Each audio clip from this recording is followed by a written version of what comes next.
Business groups have expressed their alarm over the return of the climate wars after opposition leader Peter Dutton said he'll walk away from short-term climate goals if he wins the next election. Joining me is Chief Investment Officer at the Motley, Scott Phillips. Scott, good to see you again. So business groups they're urging the coalition to just be careful here and maybe not walk away from that 2030 target of 43% reduction because it could really hurt investor confidence.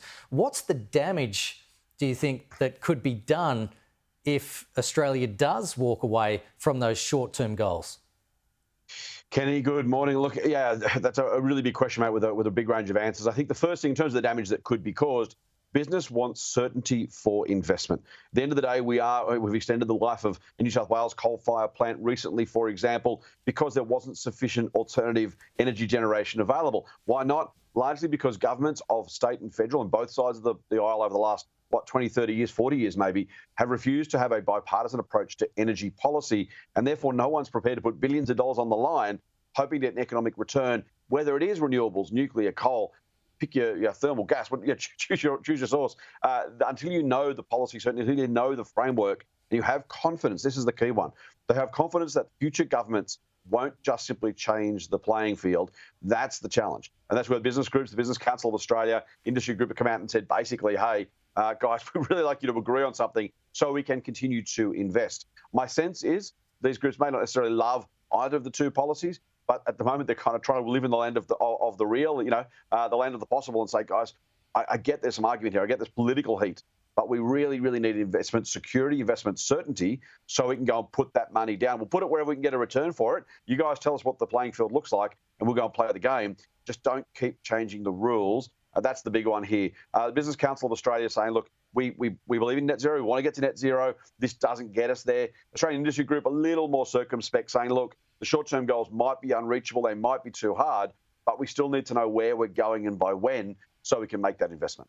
And also, the Labor government is also considering locking in 2035 targets. It could be between 65 or 75 emission reductions. And according to the article in the Fin Review, business groups are also warning Anthony Albanese to lock in something sensible that can be achievable. So why do you think there's such a concern over meeting a 2035 target at this point? Correct. And I think that's the challenge. Look, if you're in business, what you want is obviously cheap, reliable power.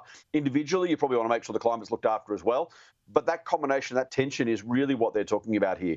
And if we aren't going to achieve those targets, committing to a range of actions that don't get us there and potentially make us less competitive globally and locally is not going to be helpful for the Australian economy. So business trying to run that pragmatic line of, look, we get it. We know it's important. We know we need to get there. We'll get there. But if the target's unreachable, then firstly, we'll fail to meet them anyway. Secondly, we may make decisions. We may make investments or not make investments on the basis of that outcome that if it doesn't come to fruition, may well have been wasted money, either money spent, not returned, or money not invested that could have otherwise got a return. That's the key challenge, I think, for business and for government and the opposition as well, is trying to make sure we can get somewhere reasonable and achievable in the quickest possible way. We all want to make sure we don't cause more damage to the environment, but doing it in a way that makes sense for both the environment and for business, and in a really clear way with those timelines, as you say, a reasonable timeline that is reachable. That's kind of what business, particularly, as I said, AIG is calling for. Well, makes sense. Scott Phillips, thanks so much.